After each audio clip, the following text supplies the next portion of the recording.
बिस्मिल्लाहिर्रहमानिर्रहीम, अस्सलाम वालेकुम। पाकिस्तान टुडे के साथ मैं हूँ मंसूर आज़म काजी। नाज़रीन, इलेक्शन करीब आते ही सियासी जमातों के अंदर बयानिए बनने शुरू हो जाते हैं। कईयों के बयानिए बदलते हैं और कई नए बयानियों की तलाश में निकल पड़ते हैं। रीज़न क्या है इन नए नैरेटिव्स को बनाने की? रीज़न डिलीवरी है, डिलीवर नहीं कर सके और अब इलेक्शंस में जाना है और एक मरतबा दोबारा इस अवाम को शीशे में उतारना है, इसलिए एक नया बयानिया चाहिए। रिलीफ की बात की जाती है। किस किस्म का रिलीफ? नवाज शरीफ साहब भी रिलीफ की बातें कर रहे हैं, पीटीआई भी रिलीफ की बातें कर रही है और लेवल प्लेइंग फील्ड की भी बातें हो रही हैं उस कानूनी रिलीफ के साथ जो एक्सपेक्ट किया जा रहा है, जो इन लोगों को चाहिए। उसके बाद सियासी जमातें हैं और सियासी जमातों के अंदर से नई सियासी जमातें निकल रही हैं। सो इसका मतलब ये है कि जो पुरानी सियासी जमातें हैं, जो पूरे शिकंजे गाड़ कर बैठी हुई हैं इस निज़ाम के ऊपर, उनका बयानिया बदल भी रहा है। उनके बयानिए के साथ उनके अपने लोग चलने के लिए तैयार भी नहीं। इस तमाम तर सूरत हाल पर बात करती है अपने आज के प्रोग्राम में। आई एम वेरी ग्रेटफुल, मुझे ज्वाइन किया है तंजीला मज़हर ने। एंकर पर्सन हैं, तज्जियाकार हैं, अपना प्रोग्राम करती हैं। मेरे साथ हैं जाहिद गिशकोरी, इन्वेस्टिगेटिव जर्नलिस्ट हैं, one of the very well renowned. बहुत शुक्रिया आप सबके टाइम देने का। Tanzila, let me start with you. इस निज़ाम के अंदर नई जमातों की गुंजाइश है, सियासी जमातों की? क्योंकि जिस तरह हम देख रहे हैं पाकिस्तान तहरीक इंसाफ पार्लियामेंटेरियंस, उसके बाद इस्तेहकाम पाकिस्तान पार्टी, उसके बाद शायद खाकान साहब वगैरह की एक नई पार्टी की बातें हो रही हैं। एक को गुंजाइश है, क्या हमारा सिस्टम, हमारा निज़ाम अलाउ करेगा इस पूरे प्रोसेस को जिसको हम जमहूरियत कहते हैं? देखिए, निज़ाम अगर आप कानूनी तौर पर बात करें तो जाहिर है नई सियासी जमातों से मना नहीं करता, रोकता नहीं है। आप कितनी भी सियासी जमातें बना सकते हैं।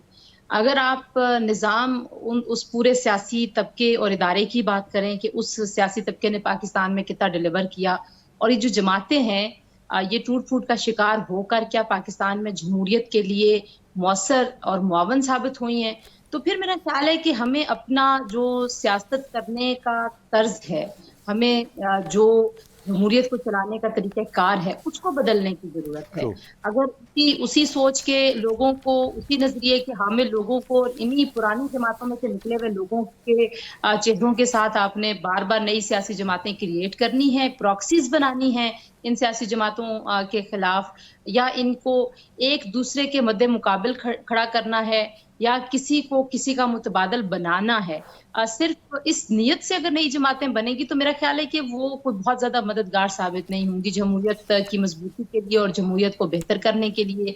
हमें जो ज़्यादा बहस की ज़रूरत है वो ये है कि अगर हमारे यहाँ जमहूरी इदारे दिन ब दिन कमज़ोर होते चले गए हैं तो उसमें किसका कसूर ज़्यादा है? सियासतदानों का है या उन इदारों का है जिन्होंने सियासतदानों को हमेशा दबा के रखने की कोशिश की और सियासतदानों को एक दूसरे के खिलाफ इस्तेमाल किया है। जहाँ तक खिलाफ इस्तेमाल करने की बात है, वहाँ भी मुझे लगता है कि बहुत बड़ी जिम्मेदारी हमारी सियासी अशराफिया पे आती है, क्योंकि ये सोचते तो ये हैं और ये मेरा ख्याल है ये विजन नज़र आ जाता है ना कि ये कितने शॉर्ट साइटेड हैं, या मजबूरी में ऐसा करते हैं या वाकई इतना ही देख सकते हैं कि बुनियादी तौर पर तो ये किसी एक शख्सियत के खिलाफ इस्तेमाल हो रहे होते हैं, या अपने जो शॉर्ट टर्म गोल्स हैं, पॉलिटिकल इंटरेस्ट हैं, उसको देख रहे होते हैं।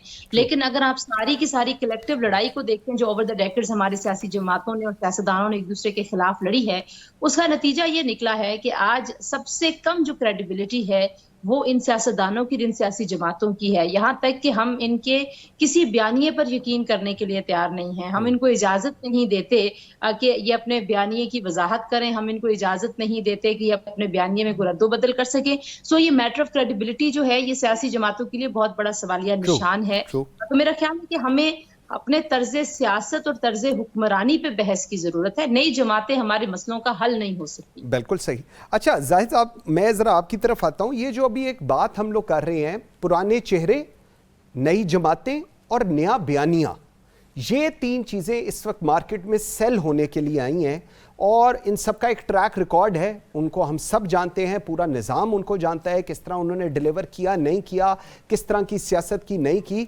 ये किस हद तक डुएबल है? क्योंकि एक चीज़ तो ये जो अभी बात हो रही है कि बिल्कुल तंजीला ठीक कह रही है कि जी कानून तो कहता है, कानून में तो है इजाज़त, लेकिन क्या जो जमहूरी जमातें हैं, जिनको हम जमहूरी जमातें कहते हैं, क्या ये उनको स्पेस दे पाएंगी या क्या लोगों की अंडरस्टैंडिंग है इन चीजों को लेकर? देखिए मंसूर, एक तो ये बात बिल्कुल सही है कि पाकिस्तान में जो जमहूरी कुव्वतें हैं वो कमजोर तरीन हो चुकी हैं और डेमोक्रेसी का जो प्रोजेक्ट है रियासत का, वो इस पोजीशन में नजर नहीं आता कि पाकिस्तान में कोई भी एक पार्टी आने वाले इलेक्शन में जहां सेंटर में हुकूमत बनाने की सिंगल हैंडेडली पोजीशन में होगी। बिल्कुल नहीं होगी। पाकिस्तान में 2018 में आप देख लें, सियासी इंजीनियरिंग आपको नजर आई थी। एमकेएम को 2 हिस्सों में तकसीम कर दिया गया था। कुछ आपने देखा बलूचिस्तान अवामी पार्टी अमल में आई, उसके बाद और सियासी जमातों के साथ क्या हुआ था। सिमिलर प्रोजेक्ट जो आप 2024 का इलेक्शन है उसमें भी आपको मुख्तलिफ सियासी जमातें दूसरे सूबों में भी नजर आई हैं, जिससे 3 बड़ी सियासी जमातें कमजोर हो गई हैं। अब पाकिस्तान में आपने देखा पंजाब में एक पैरेलल पॉलिटिकल पार्टी आ गई है आईपीपी की शक्ल में। जहांगीर खान तरीन की पार्टी है, अलीम खान साहब की पार्टी है। एमकेएम जो थी उसमें दोबारा आपको पता है मुस्तफा कमाल की पार्टी जो है वो जम हो गई है। सिंध में ये बातें की जा रही हैं कि एक नई जमात शायद बने, और भी जिस तरीके से बलूचिस्तान अवामी पार्टी बलूचिस्तान में बनी थी, उस पार्टी की शेप क्या होगी, क्या कुछ इलेक्टेबल वहां से नई पार्टी लॉन्च करेंगे। सेंटर में हमने देखा कि शाहिद खाकान अब्बासी या लाइक माइंडेड जिस तरह के जो लीडर्स हैं वो अपनी पार्टी लॉन्च करने की बातें कर रहे हैं, लेकिन फ्रैंकली हमारी डिस्कशन और डिबेट में आप देखिए तो अभी नहीं लगता कि सेंटर में कोई और पार्टी लॉन्च हो या उसका कोई इतना वेट हो जो आगे रोल प्ले कर सके। ठीक है। खैबर पख्तूनख्वा में आपने देखा पार्लियामेंटेरियन पार्टी आई है पीटीआई की, जो कि डिसेंट हैं, वो ज्वाइन कर रहे हैं उस पार्टी को। बलूचिस्तान अवामी पार्टी जो है वो बलूचिस्तान में है। तो पाकिस्तान का जो डेमोक्रेसी का प्रोजेक्ट है वो तो बिल्कुल कमजोर है। कोई ऐसी सियासी जमात नजर नहीं आती जो हुकूमत बनाए। लेकिन जिस तरह तंजीला बात कर रही थी, बिल्कुल सही है, तमाम सियासी जमातों का जहां डेमोक्रेसी होती है हक होता है जितनी पार्टी लॉन्च करें। पाकिस्तान में 171 इस वक्त सियासी जमातें जो हैं वो इलेक्शन कमीशन के साथ रजिस्टर्ड, बिल्कुल ऐसे 146 जो हैं अपनी सिंबल ले चुकी हुई हैं, पार्टी इलेक्शन कॉन्टेस्ट करेंगी। आपको मालूम है 16 से ज्यादा जमातें पार्लियामेंट में क्वालिफाई नहीं कर सकती, उनके पास कोई मेंबर ही नहीं होते हैं। जिस तरह पीडीएम आपने देखा एक क्लस्टर ऑफ पॉलिटिकल पार्टी था 13 जमातों का या 14 जमातों का जिन्होंने सेंटर में हुकूमत फॉर्म की और चलाई। तो ये बात सही है। सही, ठीक, वैलिड पॉइंट है तंजीला। लेकिन अगर इसका एक और रुख देखें कि पॉलिटिकल जमातें डिलीवर नहीं कर पाती या उनको डिलीवर हमेशा से उनकी तरफ से हम लोग देखते हैं, ये जो नए बयानिए की मैंने अभी इंट्रो में बात की थी वो शायद इसलिए है क्योंकि डिलीवरी नहीं है और उसके बाद एक नया बयानिया बनाया जाता है जिसमें अपने आप को, अपनी पार्टी को और इस पूरी जमहूरियत को मजलूम करार दिया जाता है।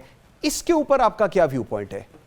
देखिए, अगर हम माजी में बहुत सारे वज़राए आज़म की बात करें इंक्लूडिंग खान साहब के, तो मुख्तलिफ औकात में उन्होंने इस बात की तरफ इशारा दिया कि जब वो वज़ारत उज़्मा के मनसब पर फाइज थे तो उनको काम करने की इजाज़त नहीं थी। यानी कि अगर आप कलेक्टिवली सारे सिनेरियो को देखेंगे तो इस बात में तो कोई शुबा नहीं रहता कि हमारे यहाँ जो जमहूरी निज़ाम के होने के बावजूद भी इंटरफेरेंस रही है, चाहे वो इस्टेब्लिशमेंट की हो चाहे वो जुडिशरी की हो, वो एक मुसद्दिका हकीकत है, उसमें कोई फिक्शन तो अब रहा नहीं।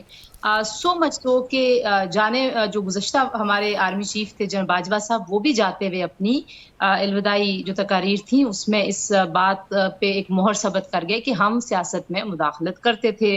तो ये जो काम ना करने देने वाली बात है उसमें कहीं ना कहीं काफी सारा वजन है। तो ये तो नहीं कहा जा सकता कि ये बात जो है ये सिरे से मौजूद नहीं है। लेकिन जो दूसरी जानिब बात है ना, देखिए हमारे यहाँ जो मैं तर्ज सियासत को बदलने की बात कर रही हूँ ना, हम ये जो टकराव की सियासत है और मैंने उसको पछाड़ दिया और मैंने ऐसा बयान दिया, मैंने उसका सत्यानाश कर दिया और मैंने उसका सत्यानाश नहीं किया, ये जो इस तरह से अपने वोटर्स को जो इंस्टिगेट करना या उनको अपनी तरफ मरूब करने का जो रवाज है, रुझान है, इसको कम करने की बहरहाल बहुत जरूरत है। ठीक है। और सिर्फ इक़्तिदार के मजे लूटने के बाद, सालों इक़्तिदार में रहने के बाद, 1 पेज हो या हाफ पेज हो, उसको एंजॉय करने के बाद जब लोग इस तरह के सच बोलते हैं तो उस सच की को बहुत ज्यादा वक़्त रहती नहीं है। जब आप इक़्तिदार में हूं और आपने कोई रिफॉर्म करने की कोशिश की है, आपने कोई तरक्की करने की कोशिश की है, आपने किसी निजाम को बदलने की कोशिश की है, तो जहां आपको रोका गया फिर वहां पे आप सियासी मसलहत का शिकार ना हो, वहां पे फिर आप इक़्तिदार की कुर्बानी दें, आप वहीं पे देन एंड देयर खड़े होके कहें कि मुझे ये काम नहीं करने दिया जा रहा, फिर तो अवाम आप पे यकीन करेंगे। ये एक अजीब सी बात है कि 4-4 साल, 5-5 साल, 10-10 साल आप हुकूमतें करते हैं, उसके बाद आके आप कहते हैं कि हमें तो काम नहीं करने दिया गया। तो मैं जो बार-बार कह रही हूँ ना कि हमें इस पूरे निज़ाम को रिफॉर्म करना है, हमें इस पूरे निज़ाम में कोई इवैल्यूएशन का जो तरीक़ाकार है, एक तो देखिए वोट अकाउंटेबिलिटी है, लेकिन जब आप किसी को वोट इन कर लेते हैं, यानी कि किसी को आप इक़्तिदार के मनसिब पे बिठा देते हैं, तो वहां पे भी आपको ये देखना चाहिए कि ये बंदा जो हमसे वादे करके आया है, बताना चाहिए लीडर्स को कि हम 2 साल में ये काम करेंगे, 3 साल में ये काम करेंगे, हम अपने मंशूर पे कितने सालों में अमल दरामद करेंगे। ये लंबी कहानी नहीं चल जानी चाहिए कि बस हमने क्योंकि इलेक्शन में कह दिया था बस ठीक है, अब आप 10 सालों बाद हमसे पूछिएगा, ऐसे नहीं होता। ठीक। अच्छा जाहिद गिशकोरी, 2 चीज़ें हैं। एक अभी मैं देख रहा था साबिक वज़ीर आज़म शायद खान अब्बासी साहब कह रहे थे कि बतौर वज़ीर आज़म पैरालाइज्ड कर दिया जाता है, लेकिन अगर मैं यही चीज़ जो उन्होंने कही है और जो तंजीला इस चीज़ का अंदिया दे रही हैं, सो इसका मतलब ये है कि अगर पैरालाइज्ड कर दिया जाता है लेकिन आप ड्रैग करते हैं फिर उस पोजीशन को just for the sake of being into the government, so क्या इसको आप जमहूरियत का नाम दे रहे हैं इस मुल्क के अंदर? देखिए बड़ा मुश्किल है, जिस तंजीला बात कर रही है, पाकिस्तान में तो हर पॉलिटिकल पार्टी एक कोई ना कोई कॉम्प्रोमाइज करती है इलेक्शन के जब करीब होती है, जब भी इलेक्शन होने जा रहे होते हैं, और ये लाउड एंड क्लियर अब चीज़ें हो रही हैं, आपके सामने आ रही हैं।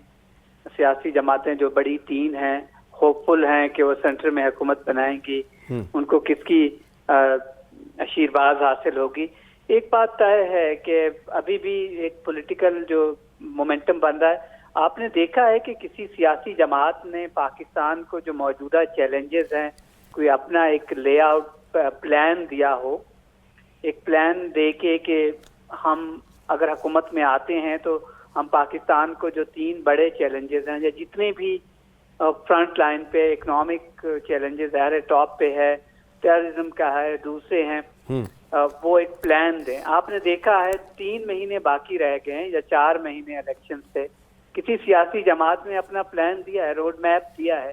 कम से कम मैंने नहीं देखा। हम तीनों कुलीग्स हैं, यही मीडिया में काम करते हैं, और हर आदमी अपनी पॉलिटिकल पार्टी, अब जनूबी पंजाब से भी आपको एक नई सियासी जमात, शायद मैं आपको खबर देना चाहता हूँ, नजर आए जनूबी पंजाब से, और उसके लिए काफी प्लानिंग हो रही है कि वो काउंटर करे जो आईपीपी एक पार्टी है, या फिर पीएमएलक्यू को जो जनूबी सूबा महाज पंजाब में था, उसको एक नई शेप में नया नारा लेके कैटर करने की कोशिश की जाए, क्योंकि 32 वहां से मेंबर नेशनल असेंबली पीटीआई वहां से लेके आई थी इसी जनूबी सूबा महाज की शक्ल में, वहां से 57 नेशनल असेंबली की सीटें। ठीक है। तो वो जो बड़े सरदार हैं, जो अदरवाइज मखतूम्स हैं, जो इलेक्टेबल हैं, जिनको कोई पार्टी की जरूरत नहीं होती है, वो आखिरी महीने में एक फैसला करते हैं, इलेक्शन जीत जाते हैं या इलेक्शन से पहले पार्टी को ज्वाइन करते हैं, फिर उसी पार्टी का हिस्सा होते हैं जो सेंटर में हुकूमत बनाती है। अगर आप देखिए पिछले 3 इलेक्शन उठा के देख लीजिए, जनूबी पंजाब ने डिसाइसिव रोल प्ले किया है। बिल्कुल ऐसे ही, बिल्कुल ऐसे। और जहां वो जाते हैं आखिरी महीने, और जिसके इशारे पे जाते हैं वही सेंटर में हुकूमत बना लेता है, वही पार्टी हुकूमत बना लेती है। तो अब आपने देखा होगा 6 महीने से या 1.5 साल से वहां से जब पीटीआई की हुकूमत गिरना शुरू हुई, तो उस वक्त से जो पीटीआई के 34 मेंबर नेशनल असेंबली थे, वो सब पैट्रियट बन गए थे, पीटीआई को छोड़ दिया था उन्होंने, वोट सेंटर में किसी और पार्टी को कर दिया था, और वो हुकूमत में बैठ गए थे। आपने देखा कि वो ना किसी और पार्टी में गए हैं, ना ऐलान किया, वो चुप बैठे हुए। उनको पता है बिल्कुल कि सही, बड़ी इंटरेस्टिंग। अभी उन्होंने देखना है कि किस समत में हवा चलेगी, वो उस तरफ जाएंगे। बिल्कुल सही। अच्छा तंजीला, बड़ी इंटरेस्टिंग चीज़ है, अब इशारों की बातें हो रही हैं और ऑब्वियसली जो साउथ पंजाब है उसकी बात हो रही है, उसके साथ एक और डिबेट सामने आ रही है पॉलिटिकल पार्टीज की तरफ से कि अनलेस और अनटिल आप 2/3 अक्सरियत नहीं हमें देंगे, हम लोग डिलीवर नहीं कर सकते। सो ये जो पहले 16 माह की परफॉर्मेंस है एक हुकूमत की, उससे पहले एक और हुकूमत की, वो कहते हैं जी ऐसे नहीं चलेगा, 2/3 अक्सरियत देंगे फिर हम डिलीवर कर सकेंगे। क्या ये हम जमहूरियत को बता रहे हैं या हम आमरीत को बता रहे हैं कि इस तरह जमहूरियत चलनी है? किस तरह देख रही हैं इसको? देखिए, इस बात में तो कोई शुबा नहीं है कि 2/3 अक्सरियत हो तो आप बहुत सारे काम कर सकते हैं। लेकिन दुनिया में बहुत सारे ऐसे मॉडल मौजूद हैं जहाँ पे हंग पार्लियामेंट्स होती हैं और जहाँ पे काम हो जाता है। यहाँ जो बुनियादी नुक्ता हमारे सियासतदान जिसकी तरफ ज्यादा तवज्जो नहीं करते, और कुछ तो बड़े ताकतवर भी थे, यानी कि खान साहब के पास अगर 2/3 अक्सरियत नहीं थी तो सब इदारे उनके साथ थे। बिल्कुल सही। उनसे ज्यादा ताकत तो किसी के पास नहीं थी। अगर वो कोई रिफॉर्म्स करना चाहते, उनमें कैपेसिटी होती, उनमें काबिलियत होती तो वो कर सकते थे। इसी तरीके से अगर आप माजी में चले जाएं तो अगर आप वाकई अदलिया के रिफॉर्म्स में यकीन रखती सियासी जमातें, या वाकई समझती कि नैब के कवानीन जो हैं ये ऐसे बने हैं कि ये पॉलिटिकल विक्टिमाइजेशन के लिए इस्तेमाल होंगे, और अगर इस बात पे यकीन रखते कि जो स्टेट है उसका बिजनेस नहीं उसको करना चाहिए, और ये जो स्टेट ओन एंटरप्राइजेज हैं इनको जो हम सब्सिडीज दे रहे हैं और ये जो लॉस मेकिंग एंटिटीज को, सफेद हाथियों को हमने पाला हुआ, इससे पाकिस्तान की इमेज खराब हो जाएगी। मैं चंद मिसालें आपको दे रही हूँ। तो अगर सियासतदान चाहते तो सारी चीजों में इस्लाहात कर सकते थे, लेकिन उन्होंने ये इस्लाहात नहीं की। तो जब आप इदारों को मजबूत नहीं करते, जब आप सिस्टम नहीं बनाते और आप ये समझते हैं कि सिर्फ नवाज शरीफ साहब आएंगे तो सारा मामला हल हो जाएगा, सिर्फ खान साहब आएंगे तो वो मितिया होंगे और पाकिस्तान के सारे प्रॉब्लम्स हल हो जाएंगे, तो फिर इस तरह के नैरेटिव की जरूरत पड़ती है, फिर ये इस तरह के हेले बहानों की जरूरत पड़ती है। मेरा ख्याल है कि जितनी भी आपको क्योंकि जो जमहूरियत है और ये जो मैंडेट है, ये मैंडेट सिर्फ इसलिए नहीं होता कि आप हुकूमत में बैठ के कोई काम करें। आप किसी भी कैपेसिटी में जब पार्लियामान के अंदर चले जाते हैं, चाहे आप हिज़्ब इख्तिलाफ में हो, तो भी आप लोगों के वोट लेके गए होते हैं और आपके ऊपर एक बहुत भारी जिम्मेदारी होती है। हमारे यहाँ ये रिवाज चल निकला है कि हर बंदा ये कहता है कि 2/3 नहीं मिलेगी तो हम तो इक़्तिदार नहीं लेंगे। जैसे खान साहब भी कहते थे 2/3 नहीं मिलेगी तो हम इक़्तिदार नहीं लेंगे। तो मेरा ख्याल है कि ये बड़ा बोगस किस्म का मुतालबा है जो हंग पार्लियामेंट दुनिया में काम करती रही है। हमारी बहुत सारी हुकूमतों ने इत्तेहादी बन के काम किया। बात ये है कि आप अपनी सियासी मसलहतों से जान कब छुड़ाएंगे, आप ट्रांसपेरेंट कब होंगे, आप में शफाफियत कब आएगी। आप जो हैं वो पर्दे के पीछे कुछ और डील्स करते हैं, सामने आके कुछ और करते हैं। ये चीजें आप करना छोड़ेंगे, एक बार सच बोलेंगे तो फिर आपके मामला बेहतर हो जाएंगे। लेकिन जब आप अपनी सियासी मसलहतों को आगे रखेंगे और मुल्की मफाद को पीछे रखेंगे तो फिर आप इसी तरह जो है वो कभी क्या बहाना बनाएंगे, कभी क्या मुतालबा करेंगे, काम नहीं कर सकेंगे। बिल्कुल सही। जाहिद गशकोरी साहब, ब्रेक का मुझे कहा जा रहा है लेकिन आपके लिए एक सवाल छोड़े जा रहा हूँ। इस्लाहात करने से हम गुरेजा हैं, हम सिस्टम को ठीक नहीं कर रहे, हम डिलीवर नहीं कर रहे, और उसके बाद हमने विद ऑल ड्यू रिस्पेक्ट एक ट्रक की बत्ती के पीछे पूरी मुल्क को लगा दिया है कि फलाना शख्स मुल्क में आएगा तो ठीक होगा, फलाना निकलेगा तो ठीक होगा, फलाने को 2/3 अक्सरियत मिलेगी तो ठीक होगा। ये जो एक्सपेक्टेशन हमारी ऑब्वियसली एक नॉन डेमोक्रेटिक रिक्वायरमेंट है जो हम मांग रहे हैं to run the democracy in Pakistan. क्या ये जो सोच है, क्या ये दुरुस्त है? नाज़रीन, एक ब्रेक लेते हैं, ब्रेक से वापस आते हैं तो जाहिद गशकोरी से इस पर जवाब लेंगे। जी मेरे साथ रहिएगा।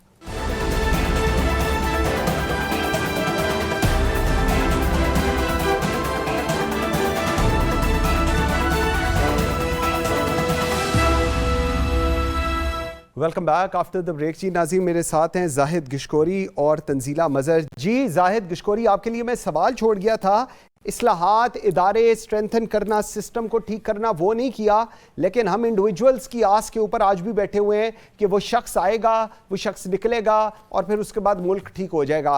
ये ठीक डिमांड है और 2/3 अक्सरियत मिलेगी तो जमहूरियत चलेगी, अगर 2/3 अक्सरियत नहीं मिलेगी तो जमहूरियत नहीं चलेगी इस मुल्क में। देखिए, बात आपकी सही है। हमने इस्लाहात गुज़श्ता 20 साल से कम 18 साल से, तो मैं भी एज ए रिपोर्टर देख रहा हूँ, बड़ी कोशिशें की गई इस्लाहात, लेकिन हमने जहाँ भी देखा जिस इदारे में एक सिलेक्टिव या तो इस्लाहात की गई या अकाउंटेबिलिटी की गई।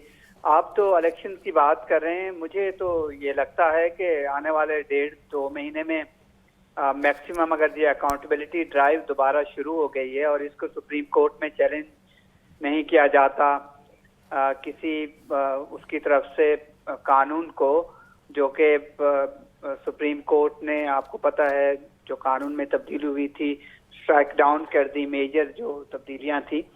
मुझे तो काफी जो एक्यूज्ड हैं, मेजर जो पॉलिटिशियन हैं, फेस कर रहे हैं केसेस, वो तो शायद उनको सजाएं हो जाएं। और वो तो अदालतों ने उनको समन करना शुरू कर दिया है, बिल्कुल ऐसे। नैब ने भी उनको नोटिस जारी करना शुरू कर दिए। और जो टॉप लीडरशिप है तमाम पॉलिटिकल पार्टीज की, उसमें अगर आप देखें 457 साबिक मेंबरान पार्लियामेंट हैं और 700 अरब रुपए के करप्शन के केसेस के चार्जेस हैं उन तमाम लोगों पर। बड़े बड़े नाम हैं। फिर तो इलेक्शन कैसे चीजें आपको नजर आएंगी, क्या वो लोग जेल में होंगे या इलेक्शन कॉन्टेस्ट कर रहे हैं? तो अभी बहुत सारे इफ्स एंड बट्स नजर आते हैं। और जो जनवरी का दिया हुआ प्लान है इलेक्शन कमीशन का, मुझे तो आई एम सॉरी स्टेज पे लगता है कि शायद इलेक्शन उस वक्त मुमकिन ना हो। मल्टीपल रीजन हो सकती हैं। एक रीजन ये भी हो कि शायद मौसम ठीक नहीं है, सर्दियों का मौसम है, दिन बहुत छोटे हैं, या कोई ऐसे लवाजमात अभी बाकी हैं जो कि उज़रदारियां होंगी नई हल्का बंदियों के बाद, जिससे इलेक्शन जो है वो फरवरी की तरफ चले जाएं या फिर एक और डेट अनाउंस हो। तो ये अभी बहुत सारी चीजें क्लियर नहीं है। और जिस तरह से जो टॉप लीडरशिप है PMLN की भी, तो मुझे तो यही लगता है कि एक दिन शायद नवाज शरीफ और दूसरे जो इमरान खान है एक ही जेल में हूँ, और फिर जो दूसरी लीडरशिप है, जिस तरह प्रेसिडेंट साबिक सदर जरदारी को भी नैब अदालत ने बुला लिया हुआ है, और पाकिस्तान के 4 जो साबिक वज़राए आज़म हैं वो भी केसेस फेस कर रहे हैं। उनमें 2 वज़राए आज़म को बुला लिया है, साबिक वज़राए आज़म को अकाउंटेबिलिटी कोर्ट ने। तो शहबाज शरीफ के खिलाफ भी केसेस दोबारा खुल गए हैं।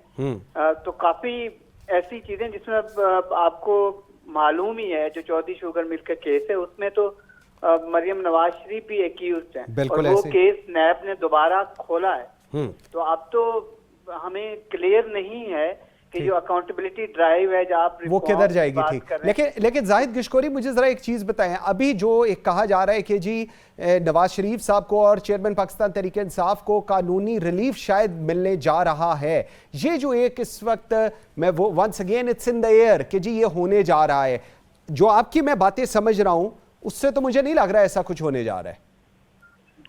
देखिए, मैंने आपको बताया कि तकरीबन जो टॉप टियर लीडरशिप है हमारी डिफरेंट पॉलिटिकल पार्टीज की, वो डिस्क्रेडिट होती हुई नजर आती है कि उनके सिस्टम ने डिलीवर नहीं किया। 2008 से मौका मिला है, 3 कॉन्सेक्टिवली हुकूमतें आई हैं, हालात आपके सामने हैं, और फिर जब ये सिस्टम डिलीवर ना करे, लोगों का एतमाद पॉलिटिकल लीडरशिप पे इतना ना हो, तो आप किस तरीके से ऐसी सियासी जमात ला सकते हैं कि जिसको 2/3 मेजॉरिटी मिले या स्वीपिंग मेजॉरिटी मिले 110 सीट से? कोई भी सियासी जमात इस वक्त पोजीशन में नजर ही नहीं आती कि वो 110 सीट लेगी और सेंटर में हुकूमत बनाएगी। इस वक्त तो ऐसा बिल्कुल नजर नहीं आता। एक चूं चूं का मुरब्बा सा बना हुआ है। कोई लूली लंगड़ी सी फिर सेंटर में क्लस्टर ऑफ पॉलिटिकल पार्टीज की हुकूमत बनाएगी सेंटर में, और फिर वही कमजोर फैसले लिए नहीं जा सकेंगे। तो जो मौजूदा निजाम अगर वो कैसे होगा? बिल्कुल ठीक, इस तरह का निजाम ही कुछ डिसीजन ले सकता है जिससे आवाम को तकलीफ होती है, बिल्कुल क्योंकि वो आवाम से आए नहीं होते हैं, उनको एहसास नहीं होता। तंजीला की मैं ठीक, तंजीला मैं आपकी तरफ यही पॉइंट लेकर आता हूं। ये अभी कल वो मैं सुन रहा था, यूसुफ रजा गिलानी साहब कह रहे थे कि सियासी रहनुमाओं पे जो मुकदमात थे वो बहाल कर दिए गए हैं, सो प्रैक्टिकल लेवल प्लेइंग फील्ड तो सबको मिल गई। ये इस सूरत हाल में 2/3 अक्सरियत, नवाज शरीफ साहब आएंगे, मुल्क चलेगा, चेयरमैन पाकिस्तान तहरीक इंसाफ को रिलीफ मिलने जा रहा है, जेल इसलिए ट्रांसफर किया गया एंड ऑल दैट, ये सब कुछ एक चल रही है सिचुएशन पूरे मुल्क में और हर कोई इस पे अपना बयानिया बना रहा है। आप अगर इसको मैं समराइज करने का कहूं तो where do you see the things going, और क्या आपको लग रहा है कि इलेक्शंस होने जा रहे हैं? क्योंकि जाहिद गिशकोरी को नहीं लग रहा कि इलेक्शन होने जा रहे हैं। देखिए, मुझे जिस बात का सबसे ज्यादा खदशा है वो खदशा मुझे सिक्योरिटी की जो इमर्जिंग सिचुएशन है उसकी वजह से है। जिस तरह से कल आप देखिए कि एक दिन में 4 जगहों से दहशतगर्दी के हमलों की खबरें आई और एक जो कुछ धमाके 2 हुए और एक में तो बहुत ज्यादा जानी नुकसान हुआ। तो अगर ये सिनेरियो कंटिन्यू करता है तो मुझे ऐसे लगता है कि सब कुछ हो जाएगा, हल्का बंदियां भी अप्रूव हो जाएंगी, लिस्टें भी बन जाएंगी, नामजदगियां भी जमा हो जाएंगी, सब कुछ हो जाएगा। लेकिन फिर भी हो सकता है इंतखाबात ना हो। लेकिन वो पाकिस्तान अफोर्ड नहीं करता, पाकिस्तान की इकोनॉमी अफोर्ड नहीं करती। लिहाजा सिक्योरिटी इदारों को चाहिए कि दहशतगर्दी के जो नेटवर्क्स हैं, जिसका आज सरफराज भुट्टी साहब ने ऐलान भी किया कि हम उनके ठिकानों तक जाएंगे और ठिकानों में जाकर इस सारे नेटवर्क्स को तबाह करेंगे, तो वो तबाह किया जाए। जो सबसे बुनियादी जिम्मेदारी है सिक्योरिटी फोर्सेस की वो यही है कि यहाँ से दहशतगर्दी को नाकाम बनाए और फिर जो इस वक्त हमारी निगरान हुकूमत में जो सफारतकारी के माहिर लोग हैं वो सफारतकारी करें और अफगानिस्तान को और दुनिया को बावर कराएं कि अफगानिस्तान की सरजमीन पाकिस्तान के खिलाफ इस्तेमाल होना बंद हो। भारत की दरअंदाजी को रोकने के लिए भी इसी तरह की मौसर कोशिशें करना होंगी। जो जहां तक बात है, देखिए मुझे ऐसे लगता है कि सियासी जमातों को इससे मसला नहीं होता कि उनके खिलाफ मुकदमात हैं, क्योंकि ये मुकदमात तो 20-20 साल से चल रहे हैं। हमें अब इस वक्त ये तय करना है कि क्या हमने सिर्फ इल्जामात लगा के लोगों को इस तरीके से सियासी और इंतखाबी अमल से दूर करना है, या हमने अब लेवल प्लेइंग फील्ड वाकई क्रिएट करनी है और वंस फॉर ऑल इन केसेस को डिसाइड करना है। जिसने गलत किया उसको सजा दें, जिसने गलत नहीं किया उसको माफ कर दें। भाई, लोगों की किरदार कुशी करना खत्म करें। और अगर उसमें खान साहब ने कोई गैर कानूनी हरकत की है, खान साहब ने कहीं पे कानून तोड़ा, तो बिल्कुल कानून के मुताबिक उनके साथ निपटा जाए। लेकिन अगर वाहिद वजह यह है कि उनकी मकबूलियत खत्म होने का इंतजार करना और तब तक उनको जेल में रखना है, तो ये एक इंतहाई बेवकूफाना काम होगा। जिसकी भी ये सोच है, मेरा नहीं ख्याल कि इट मेक एनी सेंस, और ये कोई बहुत सेनर चीज नहीं होगी। और पाकिस्तान में जो पहले ही इंतशार फैला हुआ है और जितनी पोलराइजेशन है उसमें मजीद इजाफा होगा। मुझे ऐसे लगता है कि पाकिस्तान में वो जो ट्रूथ एंड रिकंसिलिएशन के एक कमीशन की बात कई बार होती रही और हमने चार्टर ऑफ डेमोक्रेसी में भी उसका जिक्र था, और उस पे अमल हो जाना चाहिए। एक दफा बैठिए, बताइए भी किसने गलत किया, सजा देनी है नहीं देनी, सजाएं मत दें, लेकिन कम से कम एक्सेप्ट करें कि हमसे गलतियां हुई हैं और आइंदा के लिए ये कमिट करें कि हमने ऐसी गलतियां नहीं करनी। और सबने गलतियां की हैं, पाकिस्तान में फौज ने भी की हैं गलतियां, सियासतदानों ने भी की हैं, ब्यूरोक्रेट ने शायद बहुत ही ज्यादा की हूं, लेकिन वो उस तरह से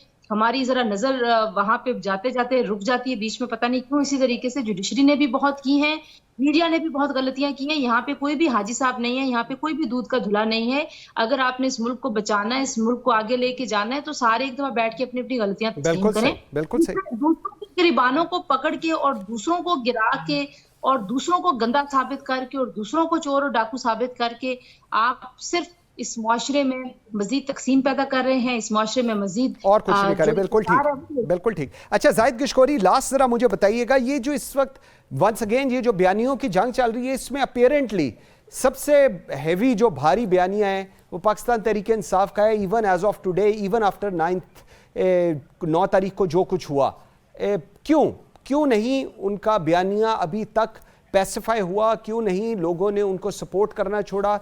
क्यों आज की तारीख में बाकी नैरेटिव्स जिनको पॉलिटिकल पार्टीज लेकर चल रही हैं, नून लीग का बयानिया हो जो कि एंटी एस्टैब्लिशमेंट है, पीपल्स पार्टी का हो लेवल प्लेइंग फील्ड चाहिए, बयानिया as of today Pakistan Tehreek Insaf का सब पर भारी है, क्यों?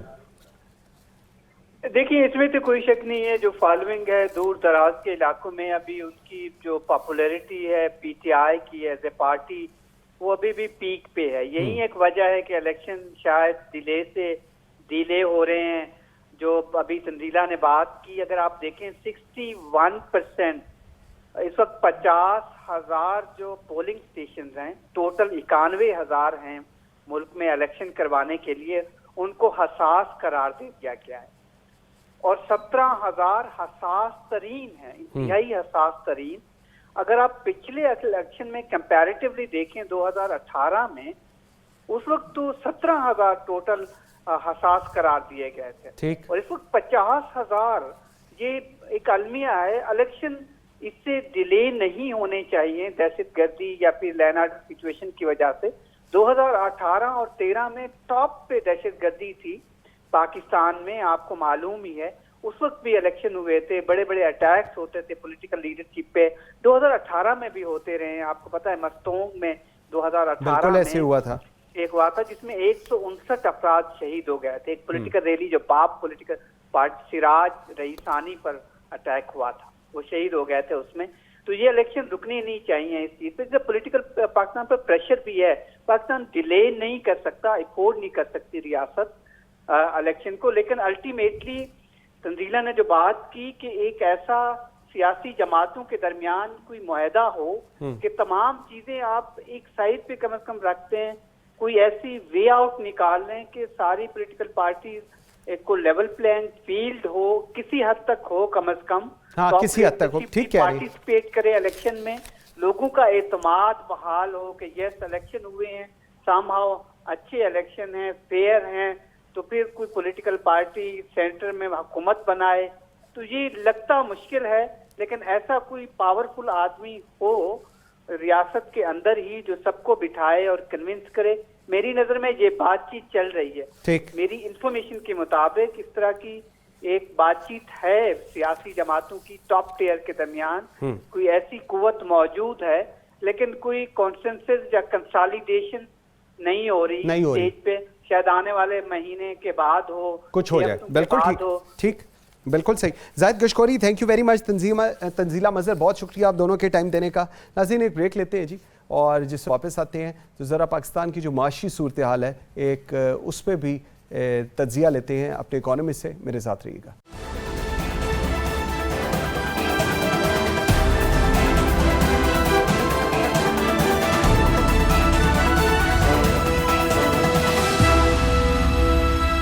Welcome back after the break. जी नाज़रीन, आर्मी चीफ ने कहा है कि गैर कानूनी मौशी सरगर्मियों के खिलाफ कार्रवाई जारी रहेगी एक, और उसके साथ साथ FBR की जो इस वक्त परफॉर्मेंस चल रही है उसको लेकर IMF ने बड़ा कंफर्ट शो किया और उन्होंने कहा है कि जी बड़ी अच्छी कारकर्दगी चल रही है। लेकिन सवाल ये है कि आम आदमी की ज़िंदगी बेहतर नहीं हो रही, बिजली के बिल उसी तरह आ रहे हैं, गैस पेट्रोल की प्राइसेस इंक्रीज़ में है, डॉलर ऑब्वियसली लोअर डाउन हुआ है, जिसके अंदर एक बहुत कलीदी किरदार आर्मी चीफ का और जो जिस तरह के उन्होंने इनिशिएटिव्स लिए उनका है।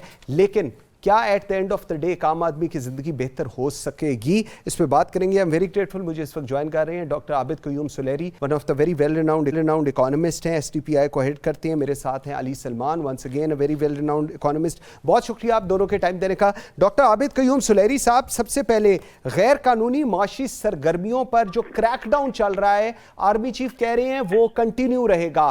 बाय वर्च्यू ऑफ दैट हम देखते हैं कि रुपी स्ट्रेंथन हो रहा है with respect to dollar. Sir, इस स्टेप को आप कैसे देख रहे हैं? ये इसको देर आए दुरुस्त आए। जाहिर है कि ये वो चीज है जो कि बहुत पहले हो जानी चाहिए थी, और हमने देखा कि जो ही ये क्रैकडाउन शुरू हुआ, ना सिर्फ ये कि रुपए की कदर मुस्तहकम हुई, बल्कि जब चीनी की होर्डिंग पे क्रैकडाउन शुरू हुआ तो चीनी की कीमत 200 रुपए से एकदम नीचे आई, और यही हाल जो है ये बाकी कमोडिटीज के साथ हुआ। लेकिन उसके साथ हमें ये चीज भी ज़हन नशीर रखनी चाहिए कि एडमिनिस्ट्रेटिव मेजर जो है ये सर्जरी की तरह होते हैं, और वाकईतन इस वक्त जो मर्ज जिस तरह से फैल गया था होर्डिंग का और स्मगलिंग का, उसमें सर्जरी ही जरूरी थी। और सर्जरी के बाद एक फॉलो अप होता है, यानी इंस्टीट्यूशनल रिफॉर्म्स और पॉलिसी रिफॉर्म्स। तो ये रिफॉर्म जो है ये साथ साथ चलती रहनी चाहिए, क्रैकडाउन जो है वो जारी रहे, लेकिन उसके साथ ये जो इसकी रूट कॉज थी, यानी अगर बिजली चोरी हो रही है तो जाहिर है वो किसी की कनाइवन से हो रही है, और वो वहाँ पे क्यों पोस्टेड थे। अगर कहीं पर स्मगलिंग हो रही है, होर्डिंग हो रही है, तो वहाँ भी कुछ जो है वो कारअमल होंगे, तो उनको देखना कि वो क्यों सारे सरगर्म अमल थे।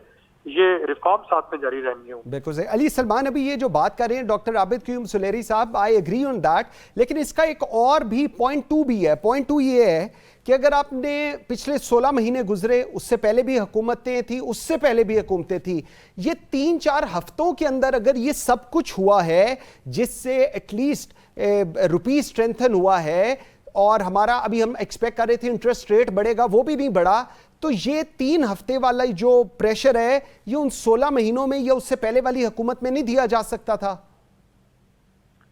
इसमें देखें, सबसे पहले बात हुई कि इसकी हिस्ट्री है। ये अब ऐसा इस एनवायरनमेंट में हो रहा है जहां हम post IMF bail out package में चल रहे हैं ना। आपको याद है कुछ महीने पहले हमें IMF से लास्ट मिनट पे एक बेल आउट मिला था, जिससे किसी हद तक मैक्रो इकोनॉमिक स्टेबिलिटी की एक बुनियाद पड़ी थी। अगरचे ज़ाहिर है हमें आगे का सफर जारी रखना है, उसके लिए रिफॉर्म्स के लिए, तो इसकी एक बैकग्राउंड है। दूसरी बात यह है कि जब भी मिलिट्री गवर्नमेंट या मिलिट्री पुश्ड गवर्नमेंट या मिलिट्री सपोर्टेड गवर्नमेंट्स आती हैं, तो जिस तरह अभी आर्मी चीफ भी इकोनॉमिक डिस्कशन में काफी लीड ले रहे हैं, तो इस तरह का जो पॉलिसी चेंज जरूर आता है और उसमें हमें इस तरह की तब्दीली नजर आती है कि जहां पर छापे पड़ते हैं या जहां पर हमें नजर आता है कि कंट्रोल्स की तरफ बात जा रही है।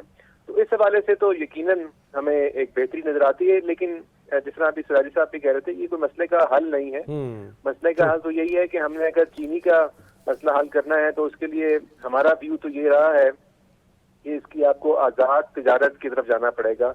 ये टेम्पररी मेजर, कभी आप होर्डिंग के पीछे जा रहे हैं, कभी आप एक्सपोर्ट को रोक रहे हैं, कभी आप इम्पोर्ट को रोक रहे हैं, तो इससे कीमतों को फर्क नहीं पड़ सकता लॉन्ग टर्म में। छोटी सी बात मैं करूंगा कि हिस्टोरिकली पाकिस्तान में चीनी की कीमतें इंटरनेशनल मार्केट से ज्यादा रही हैं। हम अपने कंज्यूमर को ज्यादा महंगी चीनी देते रहे हैं हिस्टोरिकली, और हम अगर तिजारत को आजाद रखें तो हमारे कंज्यूमर को सस्ती चीनी मिलेगी, लेकिन हमने अपनी लॉबीज की वजह से वो प्रोटेक्शन इंटैक्ट रखी हुई है। तो ये एक लॉन्ग टर्म चीज है, इसको एड्रेस करने की जरूरत है। बिल्कुल सही। अच्छा डॉक्टर आबिद साहब, मुझे जरा ये भी सर फरमाएं कि एफबीआर की परफॉर्मेंस के ऊपर IMF की तरफ से बड़ा एक नॉड आया है कि जी गुड परफॉर्मेंस, टारगेट्स अचीव कर रहे हैं एंड ऑल दैट।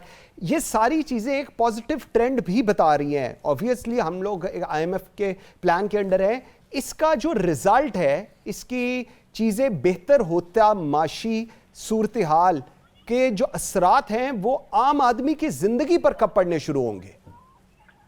देखिए, अगर आपके पास फिस्कल क्वेश्चन होगा तो हुकूमत जो है वो कुछ रिलीफ देने की पोजीशन में होगी, और ये जो टैक्सेस हैं ये बजाते खुद एक क्वेश्चन प्रोवाइड करते हैं। अब देखना ये होता है कि एफबीआर जो है ये अपनी टारगेट क्या डायरेक्ट टैक्सेस से पूरे कर रही है या इनडायरेक्ट टैक्सेस से पूरे कर रही है। अगर तो वो डायरेक्ट टैक्सेस हैं तो जाहिर है कि डायरेक्ट टैक्सेशन जो होती है ये एक टूल होता है अमीरों से लेके गरीबों में बांटने का, या उन लोगों के पास जिनके पास दौलत की बहुत बहुतात है उनसे लेके जिनके पास नहीं है उनके पास बांटने का। लेकिन इनडायरेक्ट टैक्सेस में ये होता है कि अमूमी तौर पे उसका नज़ा जो है वो उन लोगों पे गिरता है जिनको टैक्स नेट में नहीं होना चाहिए। यानी अगर हम यूटिलिटीज लेते हैं, मैं भी लेता हूँ, और हमारे जो घरों में डोमेस्टिक सर्विस प्रोवाइडर वो भी वही यूटिलिटीज ले रहे हैं, साबुन, टूथपेस्ट, बिजली, गैस, और हम सब जो है उस पर GST या उस पर इनडायरेक्ट टैक्स पे कर रहे हैं। तो ये तो उन लोगों पे जिनकी इनकम ऐसी नहीं कि उनसे टैक्स दिया जाए, ये तो उन पे बोझ पड़ रहा है ना। तो एफबीआर का जो टारगेट पूरा होना है ये इस चीज की गमाजी नहीं कि इससे रिलीफ मिल पाएगा या नहीं। लिहाजा एफबीआर का टारगेट पूरा होना IMF के लिए तो बहुत बेहतर है, लेकिन देखना यह है कि टैक्सेस की क्वालिटी कब बेहतर होगी और कब ये डायरेक्ट टैक्सेशन पे आएंगे। ठीक। अच्छा, लेकिन अगर अली सलमान, ये जो इस वक्त बात हो रही है और यही मेरे ख्याल में होना चाहिए कि आप डायरेक्ट टैक्सेस लें और आप फिर रिलीफ दें गरीबों को, लेकिन हमारी इकोनॉमी के अंदर डायरेक्ट टैक्सेस तो आपने लेना ही लेना है और वो जितने पहले दे रहे थे आज भी वही दे रहे हैं। आपका फोकस इनडायरेक्ट टैक्सेस के ऊपर ज्यादा आ गया है, जिसका इंपैक्ट एक गरीब आदमी पर और ज्यादा हो रहा है। इसको रीअलाइन, रीएड्रेस कैसे करना है? देखिए, इसमें दो पहलू हैं। एक तो पहली बात ये है, ये जो हम रिलीफ का यूजुअली वर्ड इस्तेमाल करते हैं पब्लिक पॉलिसी डिस्कोर्स के अंदर, और पॉलिटिकल लीडर्स भी बहुत ज्यादा यूज करते हैं इस चीज को, तो इसका जिम्मेदारी ऐसी समझी जाती है कि जी हुकूमत ने कोई रिलीफ देना है। हुकूमत का काम कोई रिलीफ देना नहीं होता है। हुकूमत का काम एक अच्छी हुकूमत चलाना है, जहाँ पर एक नज़्म नस्क चलाए, जहाँ पर रूल ऑफ लॉ की एस्टैब्लिश करे। ये जो लोग हैं वो अपने लिए रोजगार खुद तलाश करते हैं, अपने लिए खुशहाली खुद लेके आते हैं। तो रिलीफ के चक्रों में हमने अपनी फिस्कली हुकूमत का एक उसको कमजोरी का शिकार कर देते हैं, सब्सिडीज देते हैं और इस तरह के दूसरे मेजर्स लेते हैं, तो इसके लिए तो मैं खिलाफ हूँ। अच्छा, जो दूसरी बात आपने डायरेक्ट टैक्सेशन की उसका सिंपल और स्ट्रेट फॉरवर्ड हल ये है कि हमारा टैक्स रेट बहुत ज्यादा हो चुका है, सेल्स टैक्स का रेट और इनकम टैक्स का रेट इस रीजन में सबसे ज्यादा। इसको ड्रास्टिकली नीचे लाने की जरूरत है ताकि हमारा जो टैक्स नेट से बाहर है और उनको अंदर लाएं। और ये जो आपने गवर्नमेंट ने जो एक तरह से एक कुशन दिया हुआ है उनको कि जी आप फाइलर और नॉन फाइलर की कैटेगरी को खत्म करने की जरूरत है। जो नॉन फाइलर है उनको आप प्रोसिक्यूट करें और उनको आप जेलों में डालें। ये नॉन फाइलर बनाकर हमने उनको एक तरह से एक इजाजत दे दी हुई है कि जी आप टैक्स नेट से बाहर आए। बिल्कुल सही। तो दो चीजें, टैक्स रेट्स को नीचे लेके आए और नॉन फाइलर की कैटेगरी को खत्म करके गवर्नमेंट अपनी इम्प्लीमेंटेशन पूरी करे जो उसका काम है, ताकि टैक्स बेस को हम बढ़ाएं और उसके साथ ही हमारा जो डायरेक्ट टैक्स की कंट्रीब्यूशन है वो बढ़ जाएगी और इनडायरेक्ट टैक्सेशन के ऊपर हमारा कम हो जाएगा। बिल्कुल ठीक। अच्छा आबिद क्यूम सुलैरी साहब, मैं वो सेनेट कमेटी में वजीर ख़जाना शमशाद अख्तर ने इंकशाफ किया है कि पाकिस्तान के अमीर तरीन तबकात को इस वक्त 1300 अरब की सब्सिडी या टैक्स रियायत दी जा रही है और हम इसको एड्रेस करने की कोशिश कर रहे हैं। ये इतनी भयानक जो तस्वीर बताई गई है, ये कैसे हो रहा है और ये किस मद में किया जा रहा है सर? देख रहे हैं, ये ऐसे हो रहा है जैसे कंसेशन दी जाती हैं, जैसे बहुत से जो आपको सॉफ्ट लोन मिलते हैं वो लोन जो है राइट ऑफ हो रहे होते हैं, सब्सिडीज दी जा रही होती हैं, आपको रिबेट मिल रही होती है। और इन तमाम चीज़ों की तरफ हफीज पाशा साहब ने यूएनडीपी के लिए जो उन्होंने ह्यूमन डेवलपमेंट रिपोर्ट लिखी थी 2020 की, तो उन्होंने बड़ी डिटेल में इसकी तरफ इशारा किया था कि किस तरह से डिस्टॉर्शन जो है ये हो रही हैं और ये डिस्टॉर्शन बदकिस्मती से अभी तक जारी है। ठीक, तो इसको फिर एड्रेस किस तरह किया जाएगा? आपको लगता है निगरान सेटअप इसको एड्रेस करने में कामयाब हो सकेगा या दोबारा से अगली हुकूमत के ऊपर ये बोझ डाला जाएगा जो कि ऑब्वियसली जिसकी भी आएगी वो रिलीफ देने से तो बाज नहीं आएंगे? जी देखिए, जब हम बात कर रहे थे ये क्रैकडाउन की तो उसमें मैंने कहा था कि हमें पॉलिसी रिफॉर्म्स और इंस्टीट्यूशन रिफॉर्म्स लेके आनी है और यही रिफॉर्म है जिनकी हम बात कर रहे हैं कि रूल ऑफ द लॉ जो है वो सबके लिए हो, सबको लेवल प्लेइंग फील्ड मिल रही हो। ये नहीं कि सिर्फ आप 10 सेक्टर जो हैं उनको तो पैम्पर्ड चाइल्ड की तरह पाल रहे हैं और बाकी जो आपकी इकॉनमी है वो खुदा के सहारे लगी जा रही हो। तो आपको बुनियादी तौर पर देखना है कि हमारा अगले 5 से 10 साल में इस वक्त जो डिजिटलाइज इकॉनमी है उसमें क्या प्रायोरिटीज होनी चाहिए, कौन से सेक्टर जो है नए जिनको कि हमें सपोर्ट करना चाहिए।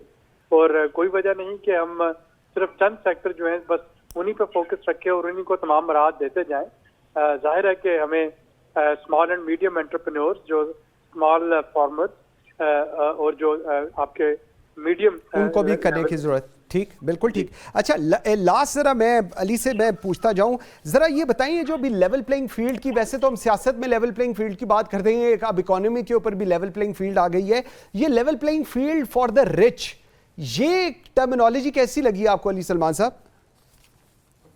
जी, आई थिंक ये एक यकीनी तौर पर एक बहुत बड़ा मसला है हमारे इकोनॉमिक स्ट्रक्चर में। जो भी हम सब्सिडीज दे रहे हैं अनफॉर्चुनेटली इसका ज्यादा बेनिफिट हमारे रिचर सेगमेंट्स उठा रहे हैं। इसीलिए सब्सिडीज को का खात्मा, स्पेशली जो ब्लैंकेट सब्सिडीज हैं, बहुत जरूरी है। जहां पर इकोनॉमिक इंसेंटिव्स का ताल्लुक है, उन इंसेंटिव्स का ताल्लुक परफॉर्मेंस से होना चाहिए, यानी इंसेंटिव का ताल्लुक सेक्टर से नहीं होना चाहिए। इस वक्त हमने अपने इंसेंटिव को अलाइन किया हुआ है खास कंपनी से, खास सेक्टर से, और इसमें यानी लैंडलॉर्ड्स भी शामिल हैं, रिटेलर्स भी शामिल हैं, मिलिट्री रन बिजनेसेस भी शामिल हैं, लार्ज कॉर्पोरेट्स भी शामिल हैं।